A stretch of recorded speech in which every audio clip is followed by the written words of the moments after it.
Hello everyone, my name's Nathaniel and I'm making a podcast that I'm posting to my Patreon where I elaborate in some detail the legacy and the history of human storytelling across as many cultures and historical periods as there are English translations to work from. The second episode of that podcast has just come out, and there's other videos on this channel giving little free snippets of that. But in order to inform those and other creative projects that I'm trying to work towards, it's been my goal to try and read as many classic books, interesting books, poetry, philosophy, tragedy, comedy, literature, entertainment even. We'll get to it. There's actually a video game on this list in the hopes of creating basically a very high quality and spiritually, artistically beneficial education that I can share here. Obviously, to do that, I've got to read a lot of books. And so in this video, I'm going to share with you a bit of a snippet of some of the books that I've read over the past year and a bit to try to work towards that goal. Hopefully you get something out of this. You can let us know what you read or if you have any recommendations for further reading in the comments. And without further ado, let's talk about the dead Greek playwright Aeschylus. I don't feel equipped to talk too much about the biography or the cultural place of Aeschylus. I'm still pretty new overall to reading classic Greek text and translation, but I wanted to highlight the Oresteia here, this trilogy of 3 separate plays basically that form a cohesive and very, I would say, powerful, impactful story, because even though it's one of the books that I read the longest ago, at least out of the books I'm talking about in this video, it still stuck with me the strongest. Or, I don't know about the strongest, but it's up there. Basically, the story of the Oresteia is that Agamemnon, who is one of the Greek heroes of the Trojan War, gets killed by his wife, which she does out of vengeance because he sacrificed their daughter in a ritual. That's neither here nor there, or I guess it was kind of for his wife anyway. And then in revenge, their son,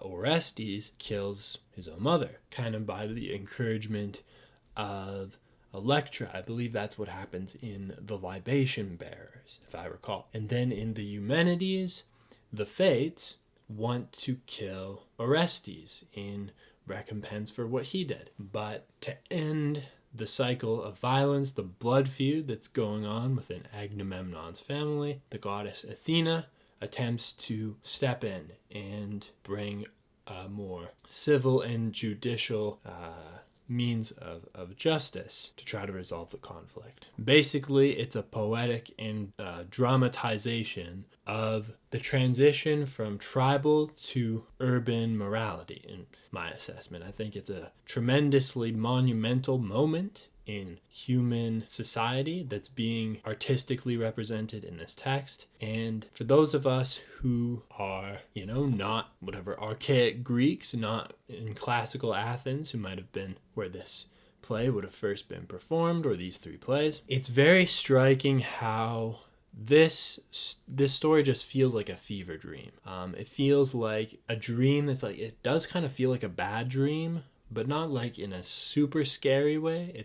It just feels really, really important what's happening. The characters, that they are a bit like serious and grim. If you've read something like Shakespeare's probably, at least most of the time, a little bit more playful to my understanding. If there were lighter moments or there were jokes, it might have gone over my head because it was my first time reading this text. I was trying to just get a grasp of what was going on. Even in the English translation, at least the one that I was working off of, in front of me here, I have a translation by Richard Lattimore, but I listened to an audiobook of this, so I don't remember which translation that was, sadly. Regardless, it felt like they were speaking in a cultural setting and language that's very distinctly different from my own. I'll just briefly highlight a quotation from the first part, Agamemnon, which kind of stuck with me. Basically, this character, Cassandra, who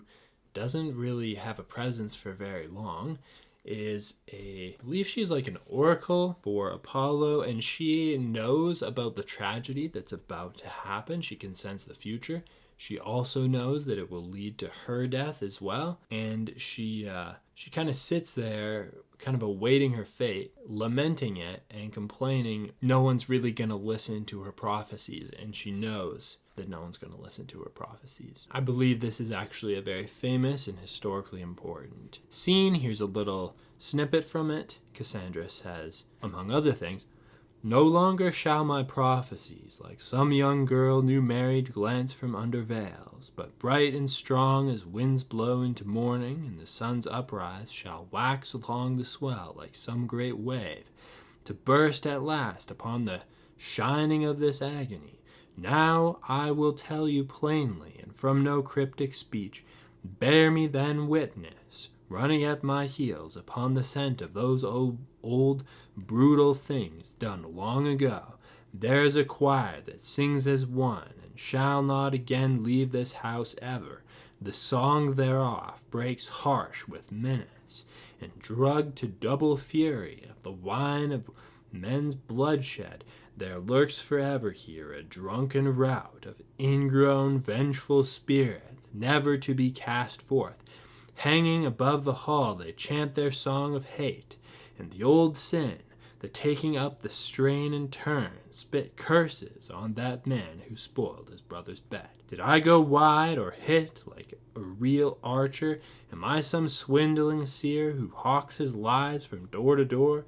Upon your oath, bear witness that I know by heart the legend of ancient wickedness within this house." That's a way to really set a somber mood over the remainder of the story, right? And yeah, like it's hard for me to like completely follow on what everything that she's saying, but it does impel like a certain mood. And having seen where the story went, there were a few lines in there that kind of made me think of how they resonated with things that happened later in the story. The old sin, the old wickedness, right? It's about the blood feuds of the old tribes and their eventual in the Eumenides grappling with the civic legal apparatus overseen by Athena. Okay, anyway, next we have the Silk Roads by Peter Frankopan. This is one of the few secondary sources on history, or just in general, one of the few secondary sources that I read over the last year. Most of the time I've been trying to read directly from ancient or Renaissance or perhaps more recent poets and playwrights and novelists. But in the case of Peter Frankopan here, I was intrigued by the prospect of centering an understanding of history away from the Greco-Roman, European histories that are kind of the default way of understanding it in university textbooks and just any source on history from Europe is understandably going to focus on Europe. But part of the project I'm looking at in the podcast I'm doing, the World Literature Notes podcast, I'm not just interested in Europe. I am. I know a lot of this stuff in this video. In fact, I think all of it's actually basically from Europe, but I don't want to stop there. I also want to read, even if it has to be in translation, stuff from India, China, Persia. I read or tried to read an abridged version of the Mahabharata this year, for example. Maybe I'll make a separate video on that. Peter Frankopan centers his history, his account of world history, basically around Persia, but also, as the title implies, around the Silk Roads, so the trade routes between Europe and China, basically. And in some ways, this book is like a recap of the basic history that you might be taught in any other class. It still covers a lot of Western history. I found that especially in the second half, the way I would describe it is that, yes, it was talking about what was happening in especially the Middle East, but it was still talking about it with regards to the colonial enterprises of Britain and then also America. And it was really good, really informative. It helped me understand a little bit better some of the dynamics of basically colonialism and imperialism that the European and kind of especially the English-speaking world imposed and continues to impose on the Middle East. For many reasons, for Frankopan, oil was a big one, but it also contained explanations of stuff like the Rus, the spread of early Christianity and its interaction with various cultures around the Eastern Mediterranean and even into Asia. And while I was only able to grasp that in so much depth, I do think that was informative. I have taken like basic Western history classes in university though, and in many respects it was often just a recap of that. Nothing wrong with that. I would recommend it if you've never read any history books before. It's certainly accessible. I can't say that it's the best resource out there, but it was interesting. I think it's missing some content on China, or it chose not to focus on China. You can only do so much in one book, but that's just kind of a preference thing. It's always just going to be up to you where you focus your attention. By the way, the image on that cover is, I believe, a picture of the dome, a ceiling in a mosque. It's very beautiful. Then I read a fantasy book by Gavriel Kay called Tigana. So I think I saw a YouTube video where this guy was saying that Gavriel Kay is like the greatest living fantasy author. And I don't know, maybe I'm really shallow, but whenever I hear somebody say, oh, this is the greatest of whatever, it makes me curious about it. So a while ago, I tried to read this book that's on the screen. I forget what it's called off the top of my head. I can Google it. A Brightness Long Ago. I really liked it. I only got halfway through it, and for some reason I didn't feel like restarting it because it's been so long.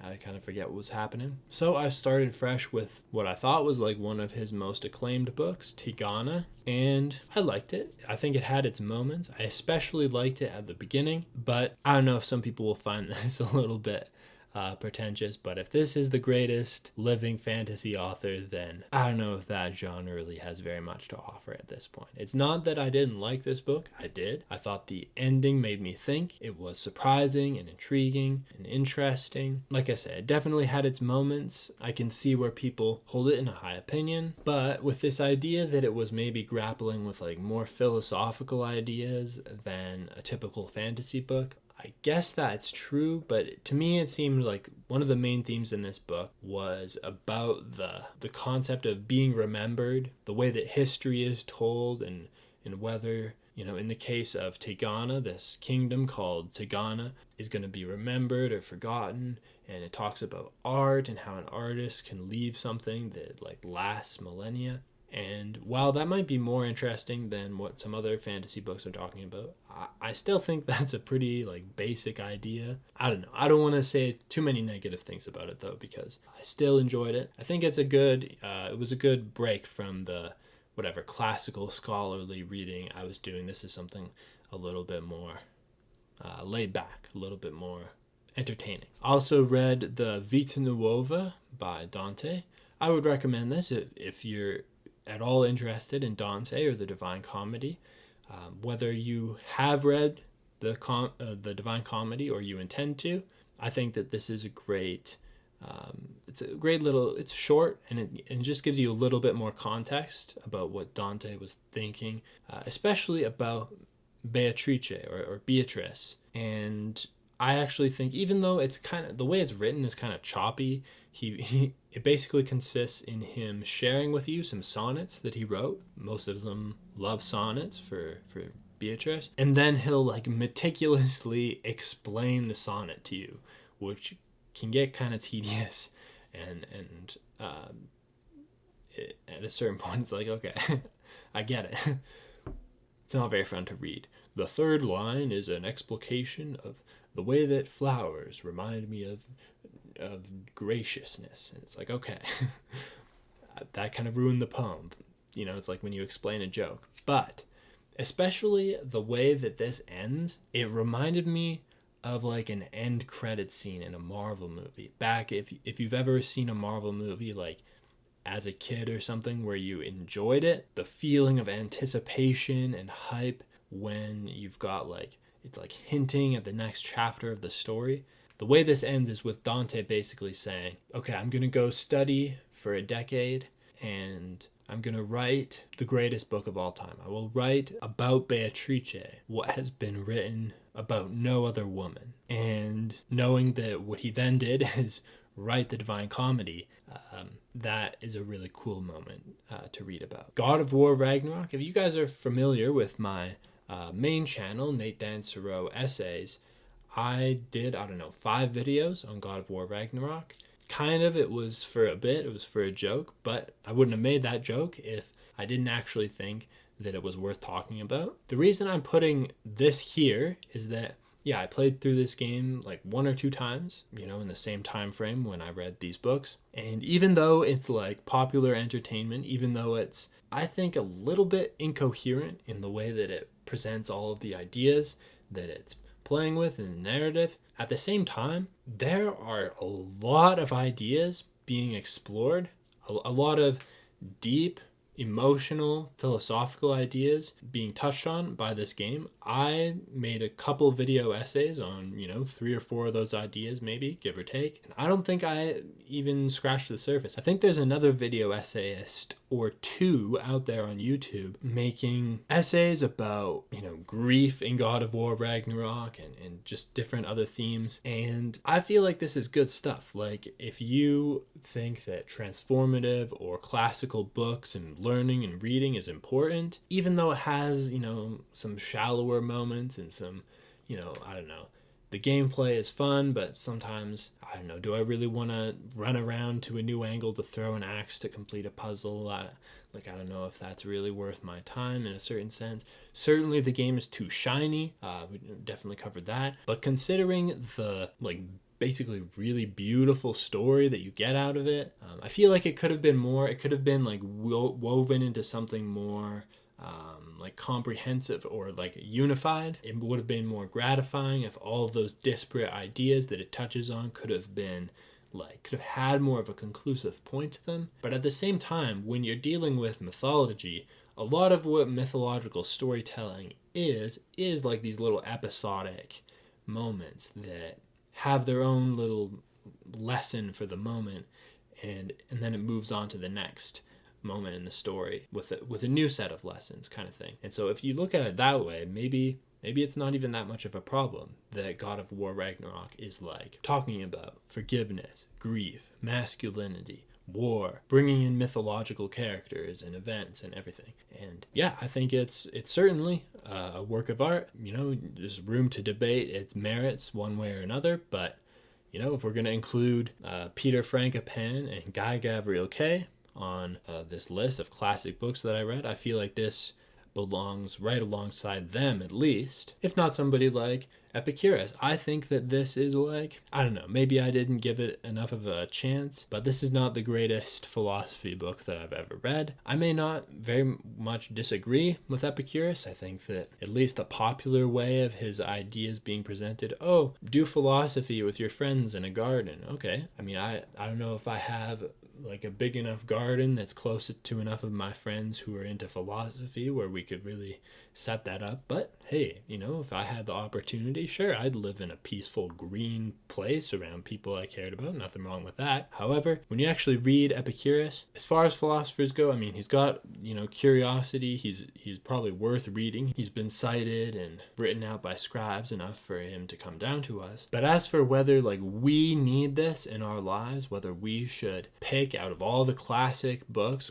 Epicurus, if you're studying Greek philosophy, if you're studying classical literature, it's probably important. But what I found is that a lot of it is speculation about the natural world. That's part of what many people in our culture like about the ancient Greeks. They started, contributing to what we would eventually understand as science. That's certainly how we understand it. Not that they didn't have religious cults and spiritual understandings of the world that we've lost. I think Aeschylus is a book where you might get a stronger sense of that. But I don't know, some of his speculations as to what the origins of a rain was, what a thunderstorm was, what an eclipse was, it was actually kind of I don't know, from my perspective, it seemed kind of cute and funny how he was speculating about all of these processes in the natural world. And at least according to our contemporary scientific explanations, he was basically about 50-50. Let me pull up my notes so I can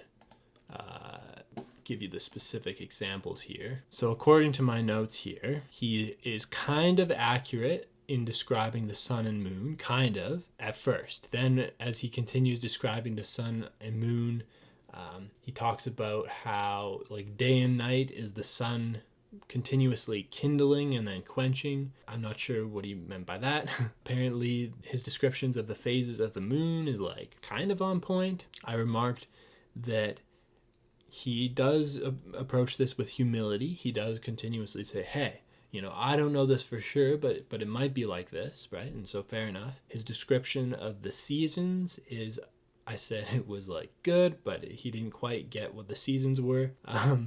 As for rain and thunder, he's like 50% there, but he did get lightning correct. He correctly understood lightning, but then he posits other possibilities for what lightning could be. So like he must have said something about clouds rubbing together, but then he like couldn't confirm that that's actually what it was. So he gave some other speculations. He noticed the speed of sound. That, for example, I don't know, he must have been in some battlefield where he noticed a warrior hit the other guy's shield from far away, and he didn't hear it right after, if that makes sense. Anyway, that was from his letter to Pythocles, if you want to look into that yourself. So it's interesting, especially if you want to know how ancient Greeks would have thought about those natural phenomena back then. But as for whether like we, no pun intended, need to hear all that, I mean, that's up to your discretion. And then it wasn't that like entertaining. Maybe it kind of was, but I don't know. Maybe I'm being too harsh on Epicurus. What do you guys think? And the last thing I'm going to talk about in this video is Moliere, the great French playwright, perhaps like their Shakespeare or whatever. And I read this volume from Oxford World Classics, which contains, off the top of my head, I don't remember all the titles, but 5 or 4 or 6 of his most famous plays, including maybe the 2 most famous ones, the Misanthrope and Tartuffe. Those were probably my 2 favorites as well. I found this really fun to read. In this translation, they keep, I think it's like kind of like these rhyming couplets. So you get like this upbeat rhyming dialogue of people having like these character flaws that are greatly exaggerated. It leads to lots of, great antics and silly conflicts. And yeah, I think I read this kind of in a hurry. I don't think I fully absorbed it as well as I could have. But I'm glad that I at least have, the introduction to it that I got by reading through it that way. Now I feel like if I go and watch a YouTube performance of one of these plays, or an audio recording, or go and reread one of my favorite ones. I think there's also a play by Moliere called Don Juan, which I'd be interested in reading. That will give me the opportunity on subsequent read-throughs to get more out of it, to be more entertained by it, and to talk, or to be able to talk more about whatever insights are going on there. I believe in the Misanthrope is where there is a character who is, what's his name? Alcian?